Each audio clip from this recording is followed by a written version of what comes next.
Right, welcome back to part 2 of the interior transformation of this Series 3 pickup. It is freezing today. We've had snow, nothing that bends works. So we're going to get stuck in, straight back into the cab. If I have to make any more footage of me scraping and cleaning stuff, I think I'm going to go crazy. If you want to see more of that, then you have a higher tolerance for this stuff than I do. So I'm going to focus on putting the new rubber gaiters in, putting the riv nuts in and getting the seats back in, which I know will need to come back out again when I use those compartments to access the top of the chassis in a later video. But today, while I still have some daylight, I'm going to tackle what's left of the interior. I wanted to make life easier in the future if someone ever needed to remove the seats again. I had such a hard time getting them out, faffing about with nuts and bolts and skinning my knuckles. The only option I saw was to install riv nuts. So the nut is held in place and you simply bolt them in from the top.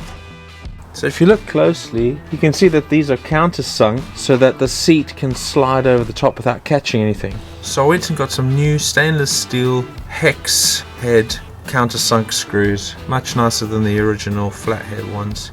The trouble I was having is that I was expecting to install M6 size riv nuts for the whole seat box, but I didn't have enough. This meant I'd have to do some as M8 size, which is a size bigger. That presented a different challenge. I didn't have the correct size drill bit for that. So, as they say in South Africa, a boer maak 'n plan, which means a farmer makes a plan. Perfect. Implying you don't always have what you need, but you make it work anyway. I continued installing the riv nuts, but the steering wheel added a layer of complexity. I used to be strong. These were only the small M6 riv nuts, but doing them at arm's length is no joke. I wasn't expecting the M8s to make me feel like a noodle-armed teenager though.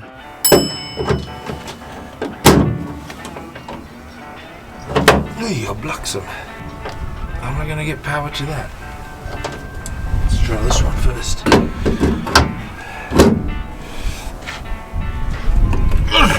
But I got there in the end, and I guess I'll spare you some heavy breathing and grunting.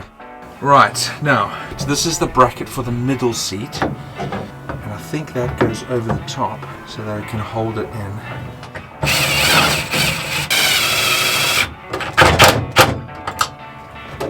Like, how much quicker is that? So on this side I've got a nice M8 black bolt. It's going to sit nicely over that.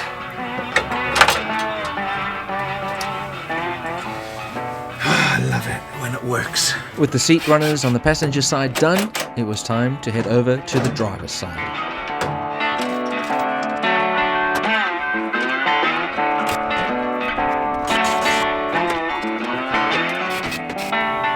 Right, let's go and get the seat. There's a pin there, like that, and like that. That's in, and it looks lovely. While we're here, let's get this on. I put a little bit of sound deadening on there.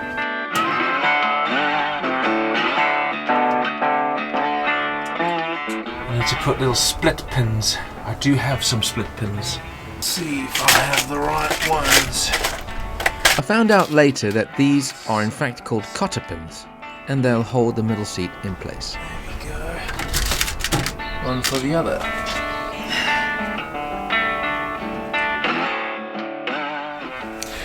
Right, back at it today. It's not as cold. Why do I always introduce the weather? Who cares? Back inside. Last thing we did was put the seat back in with some of those split pins, but they weren't called split pins, they were called something else. And this morning I've been having a go at that center console area that's got the horrible goopy white glue on it. Now I'm halfway through. I have used sticky stuff remover, sandpaper, T-cut. I have used all of my initiative, and it's still on there. It's not coming off without a fight. I mean, they should build spacecraft out of it. But unfortunately, I've still got a bit to go. So let me give you a quick little before, and then hopefully I'll do a big reveal when it's all perfect. let's get to it. As you can see, it's not the tidiest looking bit of the car, even though I've spent hours getting it to this point. But I guess that's why it's called a labour of love. And truth be told, I'd like to strip it all out and get it done properly. But I don't have the time, the space, or the finances to make that happen. I can't take it anymore.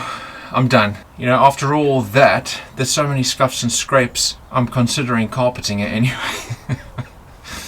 Wouldn't that be a complete slap in the face? To remove carpets, moan about how disgusting the carpets are, and then put carpets back in. I don't know, maybe the patina looks nice. Let me show you around. So after hours of scraping, rubbing and scratching with a blade to remove the hardest substance known to man, I managed to bring out the 50-year-old paintwork with a little bit of T-cut and, you guessed it, more rubbing. I kind of know what you're thinking. It doesn't look that different. Because I'm thinking that too. But once we add the gaiters and the rubber mats and the seats back in, I think it's really going to pop, and I think the fruit of all of the work will show. I took this gaiter off in the previous video, so I'll start with this one.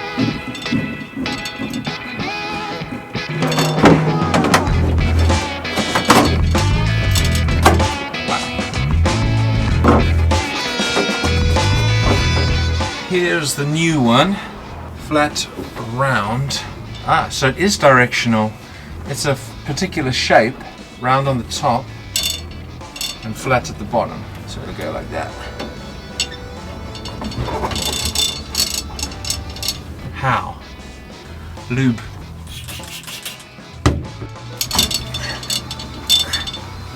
Shucks, does this have to be down?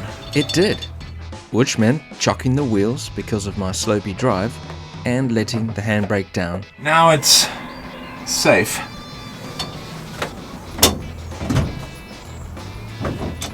After applying some more muck-off/lube and wrestling the rubber gaiter in, it was held by a simple retaining plate and a few screws.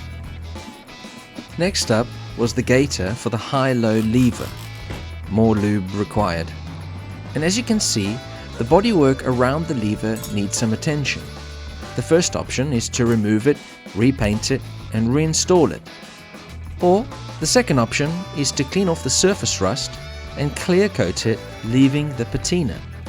What would you do? Now, I'm probably breaking the rule here of, ooh, let's see what's behind that panel. Or, oh, I just want to take this up quickly so I can see, because there's always going to be 1,000 jobs hiding behind it. But I'm going to ignore my own rule.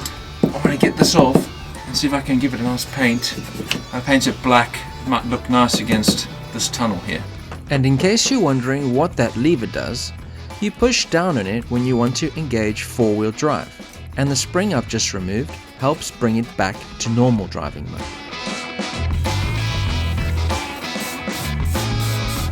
While that's drying, I don't want to rush and put fingerprints on it. I'm going to get this one in. This is probably going to come off at a later stage. I'd like to put a slick shift in here to get rid of this slop. Now I want to wrestle this thing in.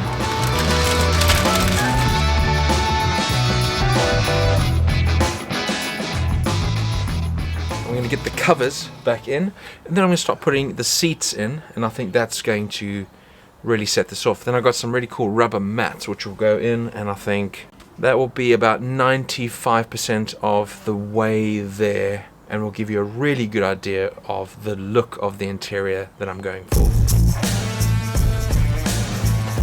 One of the main appeals of these series Land Rovers is that they're often described as giant adult Meccano sets. It's mostly big bits you bolt together. So the seats went in really quickly and finally transformed this cab from a grubby, messy, dirty interior into a clean, beautiful and functional area to sit and enjoy driving this vehicle. Yes, there are still some bits to take care of, but it's now at a point where everything is accessible, making ownership that much more enjoyable. Well, it's the next day. It's mostly done. Let me show you around. The seats were taken out scrubbed and cleaned, the bases repainted, all the old carpet was removed and the paintwork cleaned up, thick rubber mats and brand new rubber gaiters were installed, along with new door cards, new door handles and modern seat belts. Well, here it is. Here it is. I told you it was a glorious interior, and I truly think it is now. It's really looking smart. I think keeping with the sort of utilitarian-y kind of look, rubber mats instead of re-gluing all kind of carpets and things in, I think it will appeal to someone who's going to own it next. I didn't want to put too much of a personal stamp on it. I just want to get it back to a really good starting point. This is a completely original vehicle, and that's quite rare to find in a 50-year-old Series 3. You know, by this stage they've been completely fiddled with to death. I've even seen some in South Africa where they had people put Toyota motors in. I mean, sacrilege.